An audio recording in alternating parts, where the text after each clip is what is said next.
Welcome to my new channel, Providence and Valor, the American Story. We begin with a simple but foundational question. Why does history matter? The answer is not abstract, it is not academic, and it is not optional. According to Scripture, history matters deeply to God. More than 30 times in the Bible, God commands his people to remember, to know, and to pass down what he has done. Why? Because history reveals human nature, and even more importantly, it reveals God's hand moving through human affairs across time. In Joshua chapter 4, God commands a leader from each tribe of Israel to carry a stone from the Jordan River. Together, those stones formed a memorial, a testimony, a marker meant to provoke a question from future generations. What do these stones mean? And the answer was clear. They mean that God did mighty things. They mean he was faithful. They mean he acted in history.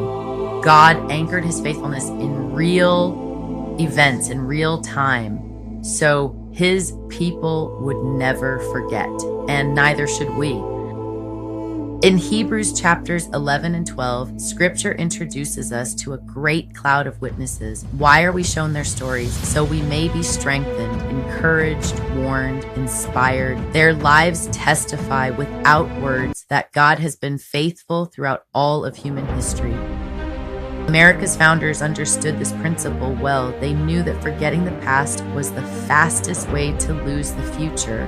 In 1775, Reverend Samuel Langdon, president of Harvard, declared that we would be unworthy of our forefathers if we failed to carry forward what Providence had entrusted to us.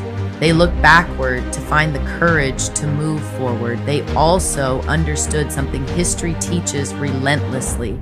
Human nature does not change. That is why Thomas Jefferson warned us not to place blind confidence in men, but to restrain power with the chains of a constitution.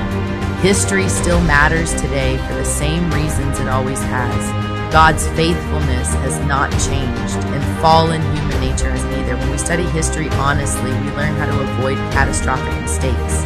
We learn the true cost of freedom, and we learn why liberty must always be defended. Today we are witnessing the consequences of failing to teach our children their own history. A dangerous hate America ethos has taken root. When people forget who they are, they lose the will to defend what they've been given. If we and our children remain ignorant of our American identity, we risk surrendering rights that were purchased with the blood of heroes. I once worked with a bright, college-educated young woman, 25 years old. One day, I casually mentioned Custer's Last Stand. She stared at me blankly. She had never heard of it. Not in K to 12, not in college.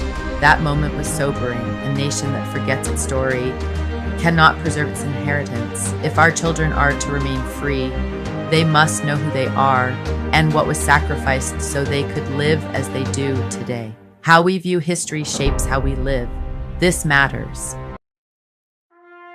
That's why this channel relies heavily on primary sources, letters, sermons, newspapers, and documents written by those who lived the events themselves. Whenever possible, I'll provide links so you can read the evidence firsthand and judge the truth for yourself. Primary sources cut through revisionism, they expose distortion, they correct intentional omissions. Every historian has a worldview. No one is neutral. That is precisely why original documents matter. The founders' own words move directly from their mouths to your mind, unfiltered. And here's something many people don't know. It was pastors, clergymen, who fanned the flames of revolution from their pulpits. The British feared them so much, they called them the Black Robe Regiment. Many were killed. From their sermons came the very ideas later written into the Declaration of Independence. They believed the cause of liberty was both biblical and righteous. Today, many pastors are afraid to address politics from the pulpit. That fear largely stems from a misunderstanding of Thomas Jefferson's phrase, a wall of separation between church and state. In Jefferson's time, pastors regularly preached election sermons for over 160 years. It wasn't until 1954 that Lyndon Johnson authored what became known as the Johnson Amendment. A law later expanded far beyond its original intent, chilling speech and silencing moral leadership.